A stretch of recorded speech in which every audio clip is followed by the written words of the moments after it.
Welcome to exam विवेचना।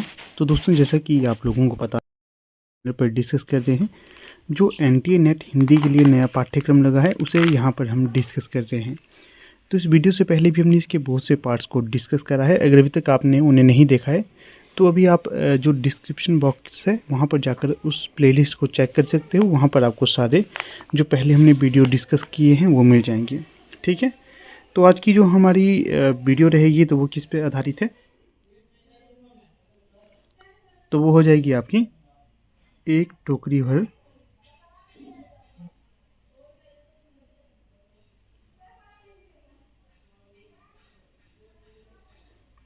मिट्टी। ये कहानी रहेगी हमारी आज। तो वीडियो को शुरू करने से पहले कुछ एक्स्ट्रा फैक्ट आपको बताऊंगा, तो ध्यान से आप इन्हें लिखिएगा अगर नहीं आते हैं तो। अगर आते हैं तो चाहे आप स्किप कर देना, ठीक है। देखिएगा, जो पहले तो हमें चर्चा करनी है माधवराव सप्रे की। किसकी? माधवराव सप्रे की, क्योंकि पूछा जाता है यहाँ से डायरेक्ट प्रश्न, क्योंकि इनकी कहानी है तो यहाँ से प्रश्न आपको पूछे ही जाएंगे। देखिएगा, माधवराव सप्रे का जन्म हुआ था 19 जून 1871 को। 19 जून 1871 ईस्वी को। ठीक है, एक तो ये होगी इम्पोर्टेंट बात। उसके पश्चात अगर पूछा जाए कहाँ पर इनका जन्म हुआ था, तो जन्म हुआ था इनका एमपी मध्य प्रदेश में। फिर यहाँ से ये पूछा जा सकता है कि किस जिला में हुआ था? दमोह जिला में। दमोह जिला में हुआ था। और गांव कौन सा था? पथरिया गांव। पथरिया गांव, ये याद रखिएगा। फिर बात करें इनकी मृत्यु कहाँ पर हुई थी, तो मृत्यु हुई थी इनकी रायपुर छत्तीसगढ़ में। कहाँ पर? रायपुर छत्तीसगढ़ में। कब हुई थी? 23 अप्रैल 1926 में इनकी मृत्यु हुई थी। ये रखिए याद तथ्य जो मैंने आपको बताया।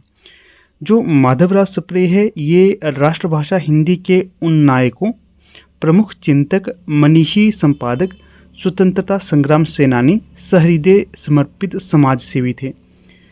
सप्रे जी की प्राथमिक शिक्षा बिलासपुर मैट्रिक शासकीय विद्यालय से हुई। रायपुर से इन्होंने 1899 में कलकत्ता विश्वविद्यालय, जो मैंने चीज़ें बताई आपको, एक बार लिख के दे देता हूँ आपको। अगर पूछा जाए ना, इनकी जो मैट्रिक की परीक्षा कहाँ से हुई थी,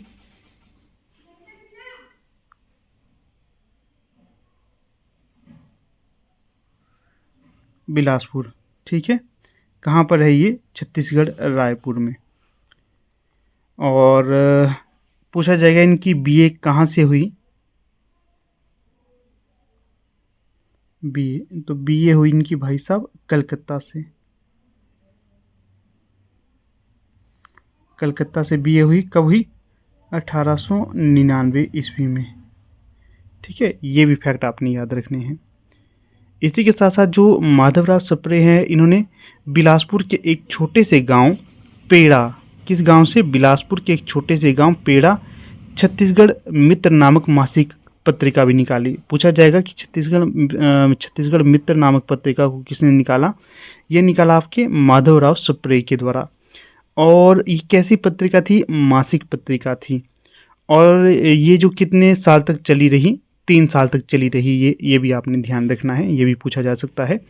सप्रे जी ने लोकमान्य तिलक के मराठी जो था केसरी, मराठी जो पत्रिका थी केसरी को यहाँ पर हिंदी केसरी के नाम से भी छापना शुरू किया था इन्होंने। ठीक है ना, मराठी पत्रिका कौन सी थी? केसरी। किसके द्वारा निकाली गई थी? लोकमान्य तिलक के द्वारा। ये भी ध्यान रखिएगा आप। फिर आगे जो अन्य महत्वपूर्ण तथ्य होंगे इनके, जो माधवराव सप्रे के महत्वपूर्ण तथ्य होंगे, ये माधवराव सप्रे कहते हैं, मैं महाराष्ट्री हूँ, पर हिंदी के विषय में मुझे उतना ही अभिमान है जितना कि किसी अन्य हिंदी भाषी को हो सकता है। हिंदी के प्रबल समर्थक थे ये। अगला कथन देखिए, जिस शिक्षा से स्वाभिमान की वृत्ति जागृत नहीं होती वह शिक्षा किसी काम की नहीं। अगला कथन है इनका, विदेशी भाषा में शिक्षा होने के कारण हमारी बुद्धि भी विदेशी हो गई है। अगला कथन है, माधवराव सप्रे के बारे में संतोष कुमार शुक्ल ने कहा है। किसने? माधवराव सप्रे के बारे में संतोष कुमार शुक्ल ने कहा है, सप्रे जी चाहते तो राजनीति में, साहित्य में, संपादन या प्रकाशन में और आध्यात्मिक गुरु के रूप में अपने आप को स्थापित कर सकते थे, परंतु उन्होंने ऐसा करना ठीक नहीं समझा। यह उनके स्वभाव के विपरीत की बात थी। उन्होंने भाषण, कीर्तन, प्रवचन और सत्संग पर लोगों में सत्प्रवृत्ति, सदाचरण और सुरुचि उत्पन्न की। मानवीय मूल्यों की स्थापना पर जोर दिया। अपने शरीर की चिंता किए बिना उन्होंने अथक परिश्रम किया। ये ध्यान रखिएगा, ये भी होंगे महत्वपूर्ण तथ्य अगर आपसे पूछे जाएंगे तो परीक्षा में। फिर आगे जो अब क्या आता है, ये इस कहानी के महत्वपूर्ण बिंदु हैं। कहानी को आगे बढ़ाने से पहले थोड़े से तथ्य यहाँ से बता देता हूँ, क्योंकि पूछे जाते हैं सीधे सीधे तथ्य। अगर पूछा जाए कहानी के प्रमुख पात्र कौन कौन से हैं, हाँ मित्रों, अगर आपको इस वीडियो का PDF चाहिए तो आप हमारे टेलीग्राम और व्हाट्सएप ग्रुप के साथ जुड़ जाना, वहाँ पर मैं आपको PDF सेंड कर दूँगा। लिंक इसके डिस्क्रिप्शन बॉक्स में दिए गए हैं। कहाँ पर? डिस्क्रिप्शन बॉक्स में आपको लिंक मिल जाएंगे, वहाँ पर जाकर आप इसे ज्वाइन कर सकते हो PDF के लिए। बाकी अगर आप इनके नोट्स लेना चाहते हैं, UGC नेट हिंदी की तैयारी कर रहे हैं, तो प्रीवियस ईयर के क्वेश्चन पेपर की बुकलेट हमारे पास अवेलेबल है, आप ले सकते हो। काफ़ी महत्वपूर्ण है आपकी परीक्षा हेतु, ये बहुत ही नॉमिनल चार्जेस रखे गए हैं। खैर देखिए पात्र, इसमें देखिए वृद्ध विधवा है, जमींदार है और वृद्ध विधवा का पुत्र है, पतोहू है और पोती है। ये सारे इसके प्रमुख पात्र होंगे। जो पूछा जाएगा डायरेक्ट यहाँ से मुरा आपको 1 नंबर का क्वेश्चन आएगा परीक्षा में, अगर ध्यान से देखोगे तो, नहीं तो पछताओगे बाद में। क्या है? रंग कलर चेंज कर देते हैं। वृद्ध विधवा, वृद्ध विधवा की कहानी यहाँ पर मुख्य तौर पर दिखाई गई है और ये इस कहानी की प्रमुख पात्र भी है। वृद्ध विधवा जो कैसी है, इसकी विशेषता क्या है? ये गरीब है तथा अनाथ है। उसकी झोंपड़ी जमींदार के महल के पास है और जो जमींदार है ये इस झोंपड़ी को छीनना चाहता है, इसकी बुढ़िया की झोंपड़ी को। जमींदार ये कहानी में कैसा वर्ग का प्रतीक है? शोषित वर्ग का प्रतीक है। ये क्या करता है? गरीबों से उसकी ज़मीन को छीनने का कार्य करता है, जैसे कि ज़्यादातर अमीर करते ही हैं, जो होते हैं गरीबों को बख्शते नहीं। वैसा ही यहाँ पर प्रतीक बताया गया है ज़मींदार को। जो महल के सामने से झोंपड़ी हटवाना चाहता है, उसे अपने धन पर गर्व होता है। किसे होता है अपने धन पे गर्व? जो ज़मींदार है कहानी में, उसे। अन्य पात्र देखिएगा, वृद्ध विधवा का पुत्र, पतोहू तथा पोती कथा के विकास में सहायक अन्य पात्र हैं, जिनका कहानी में केवल नामोल्लेख इत्यादि ही हुआ है। ये है प्रमुख चीज़ें। फिर देखिए आगे प्रमुख बिंदु की हम बात करें, पहले मैं आपको इसकी कथा सुना देता हूँ। कथा कुछ इस प्रकार से है, जैसे कि जो संपूर्ण कथा है ये वृद्ध विधवा और जमींदार के इर्द गिर्द घूमती रहती है। जो वृद्ध विधवा होती है ये अपने झोंपड़ी में सुख पूर्वक जीवन, वैसे गरीब सुखपूर्वक जीवन कम ही जीते हैं, क्योंकि गरीबों के जीवन में बहुत से अभाव होते हैं। खाने की लाले पड़ते हैं और आवश्यक जो छत चाहिए होती है, आवश्यक चीज़ें, कपड़े चाहिए होते हैं, आवश्यक भोजन चाहिए होता है, वो इन्हें पर्याप्त मात्रा में नहीं मिल पाते हैं, तो अभाव इनके जीवन में रहता ही है। ऐसे ही ये अपनी जो ज़िंदगी जी रही होती है वृद्ध विधवा, तो होता ही है गरीबों को ज़्यादा सहायतापूर्ण जीवन या फिर सरस जीवन नहीं मिल पाता है जीवन जीने के लिए। तो ऐसी ही घटना होती है कि जो जिम्मेदार होता है एक अपनी बड़ी हवेली बनाता है, बड़ा अपना घर बनाता है, ये महल बनाता है, और जो महल के इर्द गिर्द ये जितने भी कुटिया होती है, जितने भी खेत होते हैं, सभी को ख़त्म कर देता है और अपना घर एक सुंदर आलीशान बनाने के लिए तैयार कर देता है। और इनकी जो जमींदार होता है, इसके घर के सामने ही एक बुढ़िया होती है, जो ये वाली बुढ़िया जिसकी हम बात कर रहे हैं, ये वृद्ध विधवा होती है, इसकी झोंपड़ी होती है। ठीक है, तो जब इसकी झोंपड़ी होती है तो इसके सामने इसको लगता है यार इतना अच्छा मेरा महल है, ये इसका महल है, ये वाला ज़मींदार का ये महल है, और ये इस तरह से छोटी सी झोंपड़ी है इसके सामने। तो जो ज़मींदार समझता है कि ये जो मेरी ये झोंपड़ी है, मेरे महल को एक तरह से चांद में दाग लगाने की स्थिति उत्पन्न कर रही है। इतना अच्छा मेरा महल है तो ये झोंपड़ी यहाँ पर कैसे हो सकती है। तो जमींदार कहता है बुढ़िया को कि तुम इस झोंपड़ी को मुझे बेच दो, क्योंकि ये मेरे जो चांद जैसे मुखड़े वाली महल है इसके ऊपर दाग लगा रही है, ये यहाँ पर रहनी उचित नहीं है। तो कई तरह के ये पैंतरे अपनाता है जो ज़मींदार है इस झोंपड़ी को लेने के लिए। परंतु जो बुढ़िया होती है ये टस से मस नहीं होती। ये कहती है कि मेरे पति की मृत्यु यहाँ पर हुई है, मेरे पुत्र की मृत्यु यहाँ पर हुई है, मैंने सारा जीवन यहाँ पर जिया है, तो मैं कैसे इस झोंपड़ी को छोड़ सकती हूँ। यहाँ पर मेरी बहुत सी यादें हैं जिस कारण मैं इस झोंपड़ी को नहीं छोड़ सकती। परंतु जो ये अमीर होते हैं ना, अमीर लोग, कोई यहाँ पर अपने ऊपर मत लीजिएगा, यहाँ पर मैं इस कहानी को इंडिकेट करके कह रहा हूँ। जो ज़मींदार होता है ना, इसके दिल को चुभ जाती है बात। ये कहता नहीं, किसी भी तरह से मैं इस झोंपड़ी को यहाँ से हटवा के रहूँगा। और होता भी ये है, कई तरह के पैंतरे अपनाता है ये, जिस कारण ये बुढ़िया को ये झोंपड़ी छोड़कर जाना ही पड़ता है। और किसी तरह से ये जब इसे मजबूर किया जाता है झोंपड़ी को छोड़ने के लिए, तो बुढ़िया झोंपड़ी छोड़ देती है और चली जाती है अनाथ दूसरी जगह के लिए, और जैसे तैसे वहाँ पर रहना शुरू कर देती है। और जो इसकी जो पोती होती है, बुढ़िया की पतोहू होती है, छोटी सी लड़की होती है एक, तो वो कहती है कि माता, मुझे, बड़ों को माता ही कहते हैं, दादी भी कहते हैं, जो ये कहती है कि मुझे खाना नहीं खाना, क्योंकि मेरी जितनी भी उम्मीदें थी, जितनी भी मेरे मतलब जीवन जीने की एक आशा थी, वो झोंपड़ी के कारण ही थी। अगर मुझे खाना खाना है तो मैं जो झोंपड़ी की मिट्टी से बनी हुई चूल्हे के ऊपर उसी से खाना खाऊंगी, नहीं तो नहीं, ठीक है ना। इस तरह की जो ये बच्ची होती है एक डिमांड रख देती है अपनी दादी के समक्ष। तो इसे भी मजबूरन झोंपड़ी के पास जाना पड़ता है और इस ज़मींदार से कहती है ये कि हे ज़मींदार साहब, मेरी जो पोती है वो खाना नहीं खा रही है कई दिनों से। वो कह रही है कि अगर मैं खाना खाऊंगी तो जो मेरी झोंपड़ी की मिट्टी है उससे बने हुए चूल्हे से ही खाना खाऊंगी, अन्यथा मैं खाना ही नहीं खाऊंगी।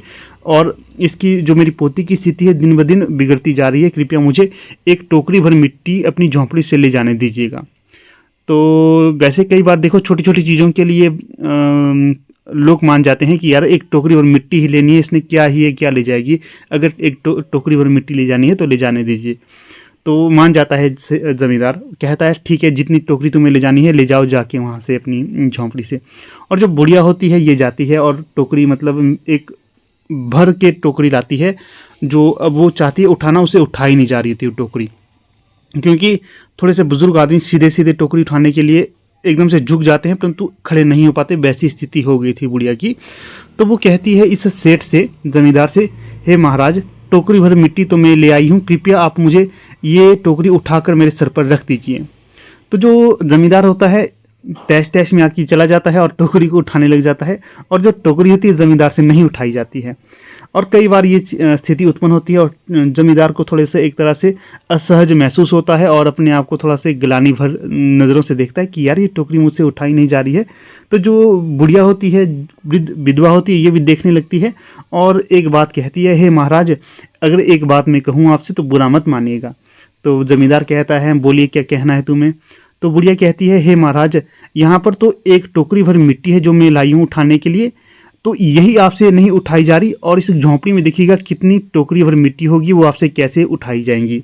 इतनी सी बात ये बुढ़िया इसे कह लेती है जमींदार को, और जमींदार को आघात हो जाता है ये बात सुन के कि हे देखिए कितनी गहरी बात इस बुढ़िया ने मुझसे कह दी है कि यहाँ पर तो कितनी ही टोकरियाँ हैं, मेरे जो बुढ़िया के कितना ही समय इसने यहाँ पर बिताया है, इसका अच्छा वक्त भी यहाँ पर गुजरा है, बुरा वक्त भी जो गुजरा है। एक तरह से ये इंडिकेट करती है कहानी पाप और पुण्य की तरफ भी। ये कहती है कि यहाँ पर तो मैंने कितने ही अच्छे कार्य किए हैं, और जो अगर तुम मुझे यहाँ से भगा दे रहे हो, खदेड़ रहे हो, तो यहाँ पर तुम्हें कितने ही पाप चढ़ेंगे। इस तरह की बातें जो जमींदार समझ जाता है और इसको बड़ा पश्चाताप हो जाता है। ये कथन कहने के कुछ समय पश्चात ये बुढ़िया को कहता है कि तुम वापिस आकर यहाँ पर रह सकते हो, क्योंकि जो मुझे सीख तुमने दी है बहुत ही इंपॉर्टेंट सीख दी है। ठीक है, कुछ इस प्रकार से ये पूरी कहानी होती है। मुझे लगता है कि जो मैंने कही आपसे पूरी की पूरी आपको समझ आ गई होगी। पात्रों को याद रखिएगा, जो सार था मैंने जो आपको समझाया ये भी आप याद रखिएगा, क्योंकि पूछा जाएगा यहाँ से आपसे प्रश्न। तो यहाँ पर कुछ अन्य तथ्य दिए गए हैं, ये देखिएगा। यह एक बहुत ही छोटी और कर्तव्य श्रेष्ठ कहानी है। कैसी है ये? एक छोटी सी कहानी है और कर्तव्य श्रेष्ठ कहानी है। यह कहानी आज के यथार्थ से जुड़ी है। कैसी कहानी है ये? यथार्थ से जुड़ी हुई कहानी है। यह कहानी वर्ग भेद पर आधारित है। कैसी है? वर्ग भेद पर आधारित है। इसमें एक गरीब के शोषण का चित्रण है। इस कहानी में अहंकार और स्वार्थ का चित्रण जमींदार के रूप में किया गया है। एक गरीब बुजुर्ग द्वारा जमींदार का हृदय परिवर्तन होना इस कहानी में दिखाया गया है। देखिएगा, ये जो सारे के सारे पॉइंट है ना भाई साहब, आप लोग इस टाइम इसके महत्व को नहीं समझ रहे होंगे। वेरी वेरी इंपॉर्टेंट है ये, क्योंकि परीक्षा में पूछा जाएगा कि जो एक टोकरी भर मिट्टी की विशेषता निम्न में से कौन सी नहीं है। अगर आपने ध्यान से मेरे वचनों को सुना होगा, जो मैंने कहा सुना होगा, तो आप इसे ठीक कर सकते हैं, अन्यथा आप पछताओगे बाद में, ठीक है ना। तो ध्यान से सुनना आपने। ये तो ये थी जो मैंने महत्वपूर्ण बातें आपको कहनी थी, कह दी। और क्या कहूँ, हाँ ये भी कह देता हूँ आगे।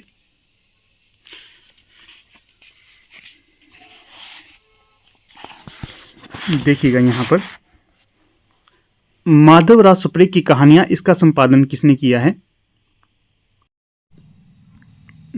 देखिएगा, माधवराव सप्रे की कहानियां शीर्षक से इसका संपादन किया था देवी प्रसाद वर्मा के द्वारा। याद रखना है आपने, जो माधवराव सप्रे है, इन्होंने हिंदी केसरी और छत्तीसगढ़ मित्र पत्रिका का संपादन किया है। मैंने बताया था ना ये आपको, जो हिंदी केसरी है ये मराठी पत्रिका थी, केसरी उसका अनुवाद है हिंदी में। इनकी एक टोकरी भर मिट्टी कहानी का प्रकाशन छत्तीसगढ़ मित्र पत्रिका में 1901 में हुआ था। एक टोकरी भर मिट्टी कहानी की चर्चा हिंदी में 1968 में सारिका पत्रिका के फरवरी अंक पृष्ठ संख्या 19 में शुरू होती है। ये भी एक्स्ट्रा फैक्ट है, ये भी आपने याद रखने हैं। और ये हो गया, मुझे लगता है ये जो चीज़ें मैंने कही आपको समझ आ गई होंगी। थोड़ी सी और फैक्ट बता देता हूँ। कहानी के मुख्य वक्तव्य जो आपको याद रखने हैं, पूछे जाएंगे तो बता सकते हैं। यहाँ पर बुढ़िया का कथन है, जब से यह झोंपड़ी छोटी है तब से मेरी पोती ने खाना पीना छोड़ दिया है। यह कथन बुढ़िया कहती है सेठ से या जमींदार से। अगला कथन है, एक टोकरी भर मिट्टी लेकर उसी का चूल्हा बनाकर रोटी पकाऊंगी, इससे भरोसा है कि वह रोटी खाने लगेगी। बुढ़िया जमींदार से कथन कहती है। अगला कथन है, महाराज कृपा करके इस टोकरी को जरा हाथ लगाइएगा, जिससे कि मैं उसे अपने सिर पर धर लूं। एक टोकरी जो उठानी चाहती है बुढ़िया, जमींदार से कहती है कि इसे उठाने में मेरी मदद करिए। अगला कथन है, नहीं यह टोकरी हमसे ना उठाई जाएगी। पूछा जाएगा प्रस्तुत कथन किसका है, किसके प्रति है, कि क्या कथन है, नहीं यह टोकरी हमसे ना उठाई जाएगी। यह कथन जमींदार का है बुढ़िया से कहता है जमींदार। फिर अगला कथन देखिएगा, अगला कथन भी इंपॉर्टेंट है, महाराज नाराज ना हो, आपसे एक टोकरी भर मिट्टी नहीं उठाई जाती और झोंपड़ी में तो हजारों टोकरियां मिट्टी पड़ी हैं, उसका भार आप जन्म भर क्यों कर उठा सकेंगे। ये जो कथन था, इससे हृदय परिवर्तित हो जाता है जमींदार का। अगला देखिएगा, कृतकर्म का पश्चाताप कर उन्होंने विधवा से क्षमा मांगी और उसकी झोंपड़ी वापिस दे दी। ये कहानी का कथन है, ठीक है, किसी का कथन नहीं, कहानी का कथन है, कहानीकार का कथन होगा ये। तो देखिएगा मित्रों, कुछ इस प्रकार से लेक्चर था। बड़ा ही सिंपल और सरल शब्दों में मैंने आपको बताने की कोशिश की। मुझे पूर्ण आशा है कि जो जो मैंने कहा वो आपने नोट भी किया होगा और आपको स्मरण भी हो गया होगा ये। फिर अब वीडियो को समाप्त करने से पहले आपसे कहूँगा, अगर अभी तक आपने हमारे चैनल को लाइक, शेयर और सब्सक्राइब नहीं किया है तो बस ये चैनल को सब्सक्राइब करिएगा। इसी तरह के लेक्चर आपको मिलते रहेंगे। PYQ वाले भी लेक्चर देता हूं और जो नए पाठ्यक्रम वाले लेक्चर है दोनों देता हूं। आपने ये नहीं सोचना है कि आपको नया पाठ्यक्रम ही कवर करना है, नया पाठ्यक्रम भी कवर करिए, साथ में PYQ को भी देखते रहिए, क्योंकि इससे ये होता है कि PYQ से आपको पता चलेगा कि पहले किस तरह के क्वेश्चन पूछे गए थे और अब कैसे क्वेश्चन पूछे जाएंगे आगे। इससे आपको एक आधार मिलता है। तो इन चीज़ों को ध्यान रखना है आपने। आपको डेली यहाँ पर लेक्चर मिलता है, हर दिन आपको यहाँ पर एक लेक्चर मिलेगा, चाहे वो नए पाठ्यक्रम पर आधारित होगा या फिर PYQ पर आधारित होगा। दोनों के दोनों लेक्चर आपने देखने हैं, नोट्स बनाने हैं। मैं चाहता हूँ अधिक से अधिक जो यहाँ पर हमारे परिवार जुड़ा है, यहाँ इनका नेट सेट JRF हो जाए। जो भी आपके फोकस होंगे, जो भी आपके टारगेट होंगे, वो आप अचीव कर लें, ठीक है। तो इन्हीं उम्मीदों से यहाँ पर अपने वीडियो को समाप्त करना चाहूँगा। वीडियो को समाप्त करने से पहले फिर से कहूँगा, अगर अभी तक आपने हमारा टेलीग्राम, व्हाट्सएप ग्रुप को ज्वाइन नहीं किया है तो PDF इत्यादि के लिए आप उसे ज्वाइन कर लेना और चैनल को जरूर से जरूर लाइक, शेयर और सब्सक्राइब करना। आप लोग वीडियो के अंत तक बने रहे, इसका बहुत बहुत धन्यवाद।